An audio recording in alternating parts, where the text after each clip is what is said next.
of my deepest shame, the empty places where I've worn your name. Show me the love. I say I believe. Oh, help me to lay it down. Oh Lord, I'll lay it down. Oh, let this be where I die, my Lord, with thee crucified. Be lifted high as my kingdoms fall, once and for all, once and for all.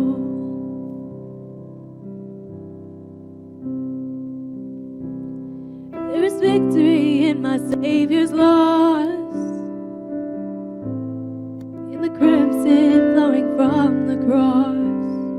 Pour over me, pour over me, yes. Oh, let this be where I die, my Lord, with thee crucified. Be lifted high as my kingdoms fall, once and for all, once and for all. Oh Lord, I lay it down. Oh Lord, I lay it down. Help me to lay it down. Oh Lord, I lay it down. Oh, let this be where I die, my Lord, with thee crucified. Be lifted high as my kingdoms fall, once and for all, once and for all, once and for all, once and for all.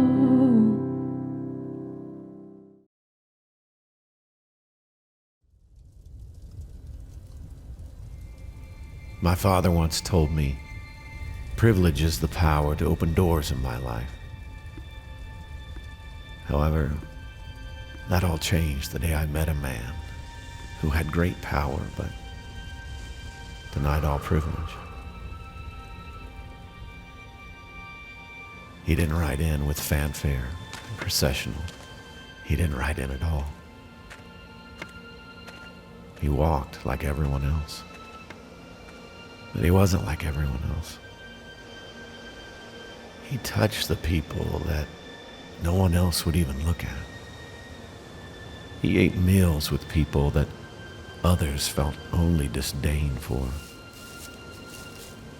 Over time, I came to know him. Yet I followed him at a distance. I didn't speak up when they talked nonsense about him. I thought I loved him, but I wouldn't even step out of the shadows to follow him. My fear kept me paralyzed. Can I stay in the shadows any longer? Afraid of what people will think of me? He's dead on that cross at Golgotha. His body just hanging there, waiting for a soldier to take him down and throw him in a pit to be buried with criminals. But I will not let that happen. Pilate could kill me just for asking for the body.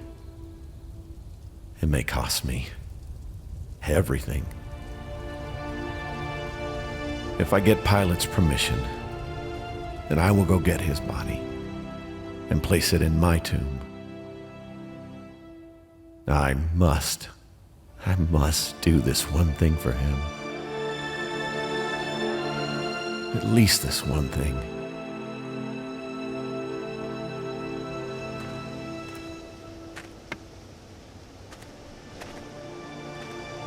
This is my tomb, where I was supposed to be buried. And today, it will be used. Jesus will fill up the grave meant for me.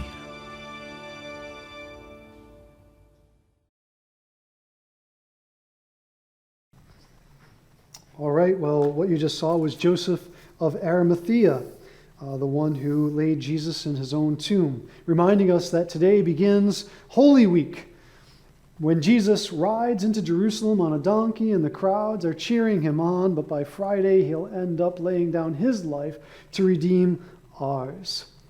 We are at the last week that is part of the Lenten season, and I saw a meme on Facebook the other day that I thought was quite appropriate given our isolation right now because of the coronavirus, and it said, "Honestly, hadn't planned on giving up quite this much for Lent." I think we can all resonate with that, but we enter into Jesus' own isolation as he comes through Holy Week, moves toward Friday and Saturday, and we enter into a waiting and an isolation with him.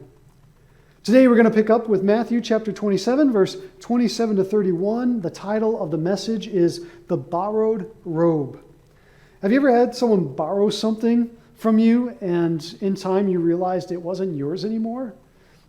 Because they hadn't given it back or they used it so much that it just kind of became theirs. This happened with me with a sweatshirt that Carla liked, and I would go to try to find it in my closet, and then no, it would be on the floor because she used it the night before. And the day I knew that it was no longer mine was when I was folding laundry, and I put, not without thinking, I put the sweatshirt on her pile. And I haven't worn it since, but she wears it all the time. It's now hers, not mine. Why do I mention that? Because we've been talking about the clothes that Jesus wore. Did you know that Jesus had some borrowed clothes? Yeah, he did. We dealt with some of the distinctive garments that Jesus wore. We talked about the swaddling clothes that Mary wrapped him in, those cloths, and she laid him in the manger, which kind of pointed us toward thinking about the future when he would be wrapped in a shroud and laid in a tomb. We also talked about the hem of his outer garment, and we talked about what was distinctive about that for the Jewish people is that there were tassels on each of the four corners of their garment. And this was an Old Testament precedent or principle that they were to wear these, and it represented their identity as children of God and priests of God, that they were mediators between them and the world. And so when the woman reaches out and she touches this tassel, she's reaching out to touch what serves as Jesus' identity. And of course, he's the Son of God, and from him flows life and healing. We talked about the common garments that Jesus wore before the crucifixion, his sandals, which were on his feet and led him all over Israel proclaiming the good news, and how that represented his servanthood. We talked about the headdress that he probably wore, which is probably why Judas had to point him out in the garden, because if he was there for the festival and other people are wearing these head coverings as well, then they needed to know which one is Jesus. We talked also about his outer robe and his girdle, which is his belt. But then last week we spent some special time talking about his undergarments, which is called a tunic or a robe. And it was the garment that was closest to his flesh, but there was something distinctive about this garment that the soldiers really liked because it was more valuable. It was a seamless garment. Usually these were sewn together using two different pieces of fabric, but his was all sewn of one piece or woven together. And we looked back at the Old Testament and saw how this was the practice and described the garment that the high priest wore. And we talked about Jesus' priestly role. And then we talked about how this garment was gambled for, or they cast lots for this garment, and how whoever got this garment, one of the Roman soldiers, didn't get it by their own will, but they cast lots representing the will of God, that it would be given to them, and how Christ gives us his garment to wear, how we're clothed with Christ, not by our own will or our own doing, but as the will of God. Today we're going to move from the seamless robe to the borrowed robe. And it all takes place during Holy Week, or as some call it, Passion Week, which begins on Sunday with Jesus riding from the Mount of Olives down across the Kidron Valley and into Jerusalem when the people are waving the palms and saying, "Hosanna, Hosanna, Son of David." And then on Monday, it continues when Jesus angers the religious leaders by casting the vendors out of the temple area, the courtyard area where the Gentiles were supposed to be able to worship. They didn't really care about whether the Gentiles could worship there or not. So Jesus throws them out of that area and talks about this is supposed to be a place of prayer for all the nations. On Tuesday, Jesus confronts the hypocrisy of the Jewish leaders right to their face, which doesn't make them very happy. So on Wednesday, those same leaders bribe Judas with 30 pieces of silver to betray Jesus. And this brings us to Thursday evening, where the disciples and Jesus gather together in an upper room for what has come to be known as the Lord's Supper. It's the same event from where we get our practice of communion. And it's at this meal that Judas gets up from the table and goes out to betray Jesus. Peter, who said he would never deny Jesus, he would even die with him if he had to, denies him 3 times before the cock crows, leading us to Friday, where we see a whole different kind of a crowd shouting, not Hosanna anymore, but crucify, crucify, crucify. Jesus is hung between 2 violent revolutionaries on a cross. And then after he dies, he is taken down by Joseph of Arimathea and some others, laid into a tomb that belongs to someone else, not just to Joseph, but metaphorically speaking to you and I. Jesus lays in death in our place. But right before Jesus is crucified, something very significant happens. Jesus is given some clothes, but just to borrow. And this is where we enter in Matthew 27, verse 27 to 31. Then the governor's soldiers took Jesus into the praetorium and gathered the whole company of soldiers around him. They stripped him and put a scarlet robe on him, and then twisted together a crown of thorns and set it on his head. They put a staff in his right hand and knelt in front of him and mocked him. "Hail, King of the Jews," they said. They spit on him and took the staff and struck him on the head again and again. After they had mocked him, they took off the robe and put his own clothes on him. Then they led him away to crucify him. This all takes place in a place that Matthew describes as the praetorium. We also know it as Herod's palace. Here you see a map, and on this map is the city of Jerusalem in the 1st century AD. You see the temple complex area in the temple. Just over here to the north of the temple, you see a red line. It comes across from the Mount of Olives, crossing over the Kidron Valley, up and around the Temple Mount area, and it stops first at what looks like the palace of the high priest. And then it goes over to this building, number 3 and 5, 2 different stops. And this is the praetorium, or Herod's palace, Herod the Great's palace.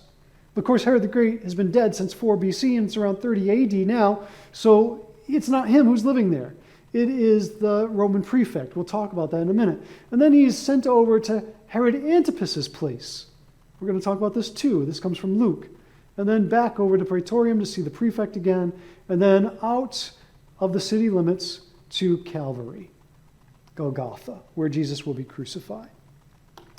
So Herod the Great is dead. But after Herod the Great died, he divided his territory, left this in his will, that his territory should be divided between his 3 sons. They should each rule over a part of that territory. One of those sons is named Herod Archelaus. So there's Herod the Great. He has sons. They all have the first name Herod, and they are ruling. But this is Herod Archelaus. Herod Archelaus rules over Judea. But he does such a horrible job that Caesar kicks him out, banishes him, and rather than having one of Herod's other sons rule over this region, because they're ruling over other regions in Israel, he decides to have a Roman prefect or a Roman governor take ownership or rulership, governance of this area. And this, of course, in Jesus' day and at his crucifixion, is Pontius Pilate. Now, the Roman governor usually resides in Caesarea Maritima over by the sea there, the Mediterranean Sea, where he has got a nice palace. But during this time, when the Passover festival is going on, he comes to Jerusalem in order to have a strong Roman presence. That way, all these pilgrims and all these Jewish people gathering together to celebrate liberation, which is what Passover is about, don't get any bright ideas. He brings in lots of Roman soldiers with him. They overlook the Temple Mount, and they make sure that no revolt happens. If any sign of revolt happens, they will squash it immediately. When he is in Jerusalem, he stays at Herod's palace because Herod's dead, and there is no Herod governing this area. But there does happen to be a Herod, that's Herod Antipas, who's the governor of Galilee, down in Jerusalem during this time. Why is he there? For the Jewish festival, for the Passover festival. Now, Herod Antipas oversees Galilee. This is the region where Jesus is from. Nazareth and Cana are in Galilee. Capernaum is in Galilee. That's Jesus' ministry home base on the Sea of Galilee. And so when he finds out that Herod Antipas is here, and he finds out that Jesus is from Nazareth, from that region, he says, I'll send this over to Herod Antipas, and it'll be his problem. But of course, Herod Antipas doesn't really have authority in this particular region. So he meets with Jesus, and he will send him back over to Pontius Pilate very soon. But of course, this isn't the interesting part. He's back in the Praetorian courtyard where he is stripped of his clothing, and they put a scarlet robe upon him. Now, what is happening here is that the Roman soldiers are playing a game. You see a picture here of the Praetorium. They're probably out in the courtyard right now, that large, magnificent courtyard. You see a blown-up picture of the 4 towers there. And one of those towers actually still stands today over in this area on the west side of Old Jerusalem. There's the Jaffa Gate, and now today in this place where the Praetorium used to be is a place known as the Tower of David Museum. And you can actually go into this museum and climb this tower, and from the roof of this tower look out and have a great view of the old city, Jerusalem. In this place, in this courtyard, is where the Roman soldiers are playing a game. Clinton Arnold describes it for us. He says, the Roman soldiers in Jerusalem at the time were known to play a cruel game with condemned prisoners, especially revolutionary bandits. The prisoner was dressed up like a burlesque king and used as a game piece. With each roll of the die, the prisoner, king, was moved around a game board etched in the floor. All for the entertainment of the troops. They hurled verbal and physical abuse at the mock king, end quote. Now, we have discovered the king's game etched into the ground in various different places in Israel. Jerusalem, certainly one of those places. If you visit where the Antonia Fortress used to be, where the Sisters of Zion Convent is today, you can go into that door, go downstairs below ground, and you will actually see the ancient pavers that are there. You see them in the right-hand side of this picture here. Those are some of the ancient pavers. And then over to the left, you'll see the king's game that is etched into one of the stones that made up the floor during that time. Now, the king's game begins by stripping the victim nude. Now, public nudity is shameful today. None of us want to get caught without our clothes out in public today. But it was even more shameful in first century Jewish culture. After they would shame him publicly like that, they would then put a robe over him. And in this case, they put a scarlet robe on him, likely one of the red cloaks that the Roman soldiers would have commonly been wearing. When it faded, it began to look kind of purplish, which was the royal color of the emperor would wear. Of course, the emperor's cloak would be a vibrant purple made from some of the shells, what was found in the shells. It was a very expensive dye because it was so difficult to make, and one of the shellfish in the region. And so they put this on him to mock him. Why are they mocking him like this? Why are they placing this robe on him? Because they're executing him for claiming to be a king. Now here's an interesting side note. Luke is the only one that mentions this part, that Herod Antipas was in town, and that Pilate sent Jesus to Herod Antipas. And so Jesus goes back and forth between Pilate and Herod Antipas. Now, the reasons why this is important, you may say, well, I thought Herod was dead. Well, this is Herod Antipas. Remember Herod the Great's son. Herod Antipas governs the area of Galilee where Jesus is from. But now he is in Jerusalem for the Passover festival. And he isn't really want to make any judgment on Jesus. But something interesting does happen. And it occurs in Luke 23, 11 to 12, where it says, Then Herod and his soldiers ridiculed and mocked him. Dressing him in an elegant robe, they sent him back to Pilate. That day Herod and Pilate became friends. Before this, they had been enemies. Well, that's interesting too. Nothing unites like a common enemy, right? But the interesting part I'm talking about is that it describes the robe that Herod's men put on him as an elegant robe. Other translations call it the gorgeous or a beautiful robe, or a royal robe, or an elaborate robe. Some translations interpret this Greek word as a shining or glistening robe. And yet others call it a white cloak or garment. Why all these different translations? It comes from the Greek word lampros. Bedag, a very well-known Greek lectionary, describes it as, when lampros speaks of garments, it's speaking especially of white ones. Craig Keener says the bright or elegant robe may be a white one, characteristic of Jewish kings. This apparel would be an appropriate mockery from Antipas's guard. End quote. So what we have going on here is that it is possible that two different robes are placed on Jesus.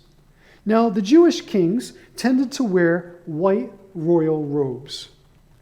Now, based on Luke's account, some believe that Jesus wore two robes. First, he went over to Herod Antipas, where they dressed him in a white robe, reminiscent of a Jewish king. But then he's sent over back to Pilate, and perhaps when they see him coming wearing this white robe, well, they've got their own king's game that they play. And so they take that one off him and they put a scarlet robe on him. Why? Because that's the color, scarlet, purple, that a Roman emperor might wear, a royal color for a Gentile emperor. Now, theologically, if this is accurate, then this is very significant.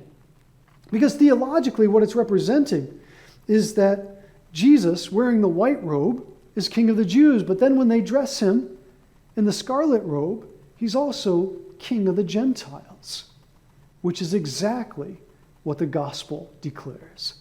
He's not only King of the Jews, but he's also King of the Gentiles. He wears both robes. In addition to this, they make a crown. Verse 29. And then they twisted together a crown of thorns, and they set it on his head. And now we see the wardrobe coming together. Hellenistic rulers wore a special woven crown, a wreath on their head. Olympians would win these crowns as well, not the same one that the emperor would wear. That you weren't allowed to do. But it would be woven of a different material, of different branches. And they would receive these crowns if they competed and won in the competition. So these were a big deal. But the crown that Jesus wore, that was woven together for him, wasn't made of anything that they typically would have woven together for an emperor or for an Olympian. Instead, they took material probably from the thorny acanthus shrub or a date palm, which also had thorns. Now let's stop there a second and think about where we talk about thorns or find thorns in the Bible? Where is the first mention of thorns in the Bible? That's right, Genesis chapter 3, verse 17 and 18. Cursed is the ground because of you. Through painful toil, you will eat of it all the days of your life. It will produce thorns and thistles for you. Thorns, the very first mention of thorns in the Bible, thorns themselves are connected with the idea of consequences for sin. Why is Jesus being beaten? Why is he being mocked? Why is a crown of thorns being pressed down on his head? Because he's taking the consequences of humanity's sin upon himself. So here's yet another image. And they pressed the crown down upon his brow. Finally, they provide him with the last prop, the staff. They put a staff in his right hand and knelt in front of him and mocked him. Hail, King of the Jews! Now, there are different translations for this Greek word that NIV calls a staff here. Some translate it as a reed, others as a stick, and yet others as a rod. Well, it could be any one of these. Just the other day, I was actually presented with a staff of my own. The neighbor John, who lives right by the church, carved this for me over this past winter. I love it. It has a beautiful Celtic cross on here, and I've been studying Celtic Christianity recently. It has some praying hands, it has communion, and then it also has the dove of peace. And then burned into it are leaves that remind us of the local woods, an acorn, and on the back, some more leaves and an acorn here. This is a beautiful, beautiful staff. I can't wait to get out there on the trail and to begin using it. It's really sturdy and nicely done. Now, Jesus' staff would have paled in comparison to this one. In fact, they probably would have given him something more like a reed or a stick. Why? Because they're mocking him. They're mocking him as King of the Jews, and they're trying to be funny about it. And so I imagine that whatever was given Jesus, it was something rather dainty, meant to ridicule him. But now, here's where God turns our upside down into his right side up. What's going on here is what C.S. Lewis refers to in the Chronicles of Narnia as deep magic. Have you ever heard the saying, clothes make the man? This idea actually has a strong biblical basis, strong biblical support for it. Multiple times in the Bible, when there's a transfer of power taking place, it's symbolized by the giving of clothes. We talked about this last week when Jonathan gave his clothes to David to come before King Saul. But we find it in multiple other places as well. Here's a couple. Genesis 41, 39 to 43, where it tells the story of Joseph's rising to power in Egypt. And it says, Then Pharaoh said to Joseph, Since God has made all this known to you, there is no one so discerning and wise as you. You shall be in charge of my palace, and all my people are to submit to your orders. Only with respect to the throne will I be greater than you. So Pharaoh said to Joseph, I hereby put you in charge of the whole land of Egypt. Then Pharaoh took his signet ring from his finger and put it on Joseph's finger. He dressed him in robes of fine linen and put a gold chain around his neck. He had him ride in a chariot as his second in command, and men shouted before him, Make way! Thus he put him in charge of the whole land of Egypt. Now remember, this is the second robe Joseph gets. Remember the first one? Who gave it to him? His father. It was the multicolored robe that when the brothers, his older brothers, saw that he received this robe as a gift from his father, they took offense. Now you see why. This robe is significant to position.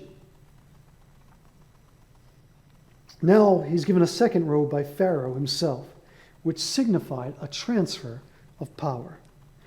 Then we can look at Daniel. Daniel was a young man who was taken as a captive prisoner to Babylon.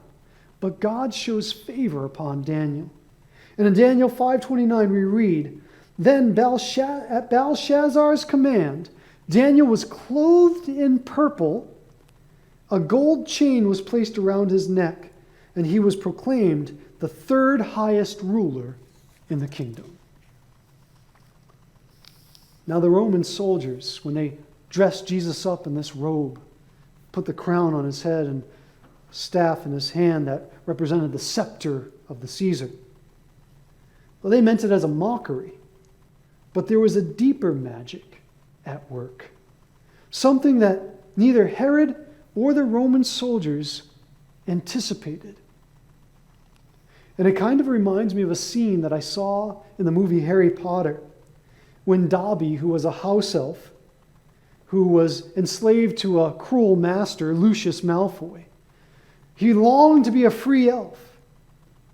And one day his master mistakenly gave him a piece of clothing, which is a seemingly innocent act, but it actually had major ramifications and implications in wizard history.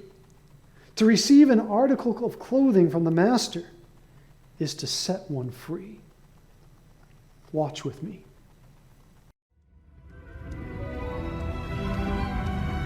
Mr. Malfoy! Mr. Malfoy! I have something of yours. Mine?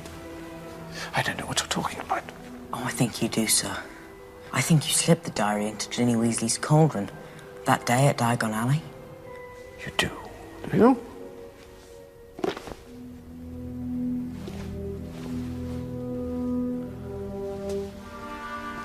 Why don't you prove it?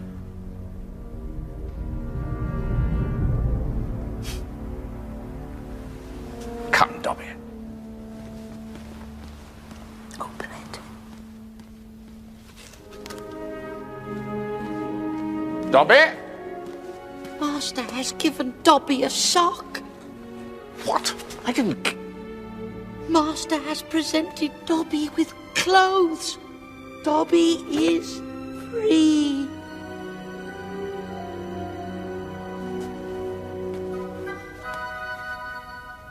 You lost me, my servant!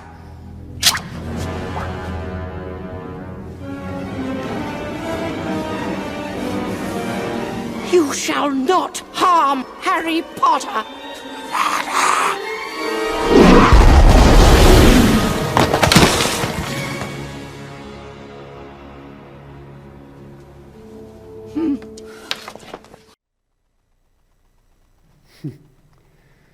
Now, maybe Herod and the Roman soldiers were just having some fun when they put the robe on Jesus and a crown on his head and a scepter in his hand. Maybe they were just mocking, but God took it seriously.